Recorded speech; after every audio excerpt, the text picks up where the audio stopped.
guy who's fucking your wife before you were. Hi guys, आप देख रहे हैं रोस्टेड रिप्लेस और आज हम आ गए हैं एक भयानक फिल्म लेकर। ये फिल्म इसलिए डरावनी नहीं है क्योंकि एक हॉरर फिल्म बना रहे थे, पर ये इसलिए एक खतरनाक फिल्म है क्योंकि इसमें इतनी वाहियात एक्टिंग और स्टोरी देखने को मिलेगी कि आपकी हालत हो जाएगी कुछ ऐसी। तो चलिए साथ में शुरू करते हैं ये खौफनाक सफर। हिंदी का सफर नहीं, अंग्रेजी का सफर। विदार गरीबों का Henry Cavill narrating the story. ये आदमी शुरू में ही सबका मूड इतना खराब कर रहा है कि कुछ कहने की हद नहीं। और भाई किस गंडफटी में है ये आदमी। तो आ गया ना रोमानिया, तो मान ली तुम्हारी बात, बन गया head of east European finance और कुछ। खैर, इसका जवाब हमें फिल्म के सेकेंड हाफ में जरूर मिल जाएगा, पर अभी के लिए आपको पता होना ये जरूरी है कि ये और इसकी बीवी आए हैं इंडिया से रोमानिया, जो भूतों और पिशाचों के लिए एक फेमस शहर है। और फिल्म के शुरू में ही इनको अलॉट हो जाता है इनकी कंपनी से एक बड़ा मैंशन। इसको ये घर अलॉट हुआ है। खुशी तो देखना जरा इसके चेहरे पे। I like it if you like it. मतलब इससे ज्यादा एक्सप्रेशन ना मेरे घर पड़ी कुर्सी दे सकती है। घर का साइज देखो एक बार। फिल्म को 5 मिनट हो गए हैं और इनका घर का मुआयना ही खत्म नहीं हो रहा है। डिस्क्लेमर होना चाहिए था भाई इस फिल्म में कि बॉम्बे वाले कम से कम इस फिल्म को ना देखें। बुरा लगता है भाई, आप लोग भी जानते हो यार। क्योंकि जितनी बड़ी वहाँ पूरी कॉलोनीज नहीं होती, उससे ज्यादा बड़ा इनके घर का एक कमरा है। एंड ऑफ कोर्स एक भूत भी इनके साथ रहेगा, क्योंकि ऐसा आज तक तो किसी बॉलीवुड फिल्म में हुआ ही नहीं है। मैं खुदा की कसम तेरे ख्वाबों में आऊंगा, तू देखिए। तो फिल्म बढ़ती है आगे और हमें पता चलता है कि ये आदमी ये जॉब नहीं लेना चाहता था, पर इसकी बीवी ने इसको जबरदस्ती बॉम्बे से रोमानिया भेजा है। ऑल्सो इसको चाहिए बेबी। अरे कहना क्या चाहते हो बेबी? ये सुनते ही आदमी कहता है सारी बातें आज ही करना जरूरी है, पहले सेटल हो जाते हैं, उसके बाद we can talk about all this. लावड़े हो तुम, वो भी टेढ़े वाले। ऑनेस्टली अगर एक साथ इतनी सारी डिमांड्स किसी की बीवी की भी होंगी तो शायद आदमी का मूड खराब हो ही जाएगा। क्यों नहीं? इसी के साथ आता है अरिजीत सिंह का एक रोतलू गाना और फिल्म लेती है 1 महीने का time jump. Rehan listen to मी।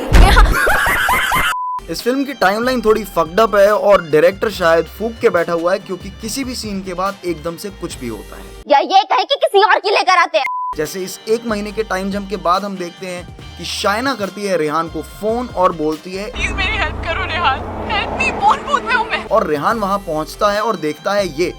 मैंने आग देखी, there's so much fire Rehan, there's so much fire। कोई बाहर नहीं है, लेट्स गो होम। भाई अगर तुझे टेलीफोन बूथ से नहीं निकलना था तो उसे बुलाया क्यों? 50 रुपए कट ओवर एक्टिंग के वजह। और हमें काफी क्लियरली पता चल जाता है कि शाइना हो चुकी हैं पोजेस, क्योंकि उसको ना ये पता है कि उसका फोन कहाँ था। I don't know। वो उस फोन बूथ में कैसे पहुंची, I don't know। उसकी गाड़ी कहाँ है, I don't know। एंड बाकी के लॉजिकल क्वेश्चंस के answers. I don't know। That's suspicious। और जब ये सवाल जवाब चल ही रहा होता है, उसके बीच में मेरा mangalsutra, where the hell is my mangalsutra? तो अपेरेंटली इस भूत ने उसका मंगलसूत्र उतरवा दिया था। पर भूत को उसके मंगलसूत्र से चाहिए क्या होगा? मतलब किस तरह का संस्कारी भूत है ये? तो फिर अपना टॉप निकालो।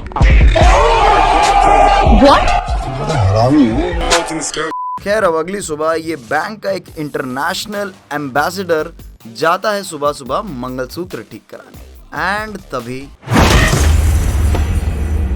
तो रेहान मंगलसूत्र ठीक नहीं करा पाता। एंड उसी शाम अपने घर ये लोग बुलाते हैं अपने फ्रेंड्स को। तुझ जैसा इंसान ना कभी नहीं बदल सकता, और तुझे बदलना भी नहीं चाहिए। Dude, you are too good. Really? Now these are 2 actors who are just like our main lead actor। इन तीनों को साला कोई जानता तक नहीं है। मतलब अगर मैं इस फिल्म का रोस्ट नहीं बना रहा होता तो ना इन 3 एक्टर्स को मैंने इससे पहले कहीं कभी देखा है, ना उसके बाद। अगर कृति खरबंदा और आने वाले एक और एक्टर का बजट काट दिया जाए तो इन तीनों का टोटल बजट 12.5 रुपए से कम होगा। तू मेरा पुत्र छुट्टी का चल। खैर, इनकी कॉन्वर्सेशन से हमें ये पता चलता है कि रेहान और आयशा यहाँ पहले भी रहे हुए हैं। And then surprisingly for the 3rd time straight in 15 minutes कुछ फिर अजीब।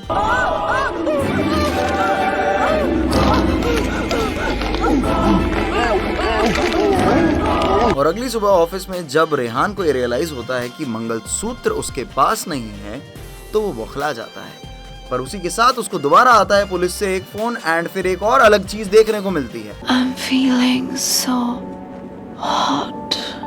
भाई अगर मुझे तुम किसी देश में जबरदस्ती ले जाओगे एक नौकरी कराने जो मुझे करनी नहीं, तो आ गया ना रोमानिया, तो मान ली तुम्हारी बात। अगर तुम मुझसे जबरदस्ती एक बच्चा मांगोगे, We should have the baby in the summer now. अगर तुम मुझसे मेरी नौकरी के पहले महीने में ही ये मंगलसूत्र ठीक कराने की बकचोदी करोगे, तुमने कहा था कि तुम आज करवा लोगे। एक टेलीफोन बूथ में खुद को बंद करके रोने लगोगे,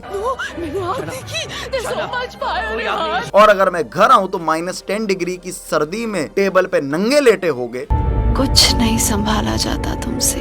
तो मेरी हालत भी इस एक्टर जैसी ही हो जाएगी। फिल्म को शुरू हुए अभी सिर्फ आधा घंटा हुआ है और मेरे दिमाग का भरोसा हो गया है, पर इसकी बकचोदी यहाँ भी रुकती नहीं है। अभी 30 मिनट में ये बीवी अपने पति का मर्डर करने आ जाएगी,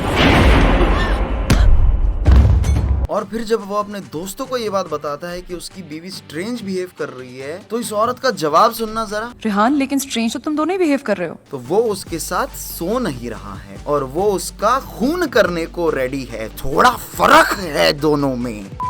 पर इन सारे गधों के बीच में एक ये लड़का है जो थोड़ा समझदार है, and he says, हमें उसे किसी साइकाइट्रिस्ट के पास लेके जाना चाहिए। पर अगले ही second He has the gift of psychometry। तेरा सेलफोन ले ले, वो उसको टच कर, just through its energies तेरे बारे में बहुत कुछ बता सकता। भाई साइकोलॉजिस्ट और साइकोमेट्रिस्ट में बहुत फर्क है। फाइनली हमें पता चल जाता है, मतलब जो हमें पहले से ही पता था, अब एक्टर को भी पता चल जाता है कि उसकी बीवी जो है वो पोजेस्ड है, एंड हमें देखने को मिलता है थोड़ा स्पाइडरमैन का एक्शन।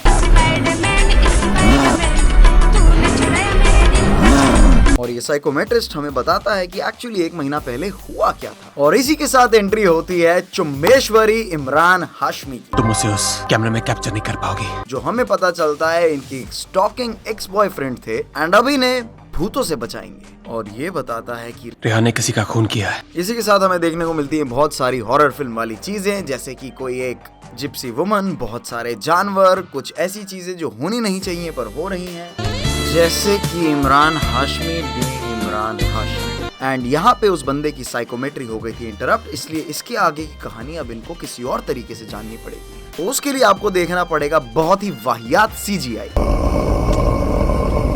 एंड फाइनली जब फिल्म को 1.5 घंटा हो गया है और ये सिर्फ आधे घंटे की बची है, तब ये आदमी बताता है कि शुरू से इसकी शक्ल के 12 क्यों बजे हुए हैं। हम जाते हैं 4 साल पहले के फ्लैशबैक में, जहाँ पे ये दोनों रहते थे रोमानिया में, और वहीं इनकी शादी होने से जस्ट पहले इसको आता है एक phone. I'm the guy who's fucking your wife before you were। भाई कौन अपने आप को फोन पे ऐसे इंट्रोड्यूस करता है यार, और इसकी बातें सुनो एक बार। एक्चुअली ये आधी है, पूरी मेरे लैपटॉप पर है। Presenting sex with the ex and then spread her legs apart।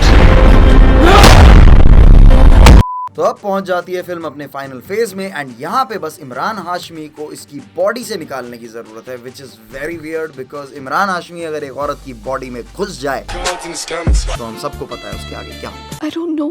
अगर जिंदा इमरान हाशमी इतना हरामी हो सकता है, तो मरा हुआ इमरान हाशमी एक बार देखो क्या कर रहा है। कैसे पति हो तुम? शाना को मेरी बाहों में देखकर तुम्हारा खून नहीं खोलता? गुस्सा नहीं आता तुम्हें? हाँ?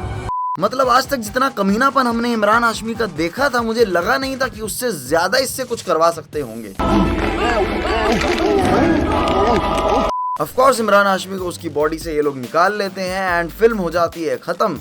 लेकिन इस फिल्म के साथ हुई है मेरे दिमाग की भी हालत खत्म। मैंने कहा था ये पिक्चर खौफनाक है, और जो रीजंस बताए थे, I still stand by it. Keep following the channel, subscribe if you haven't, and like the video. क्या कर सकती है तुम्हें? हाँ कुछ भी। तो फिर अपना टॉप निकालो।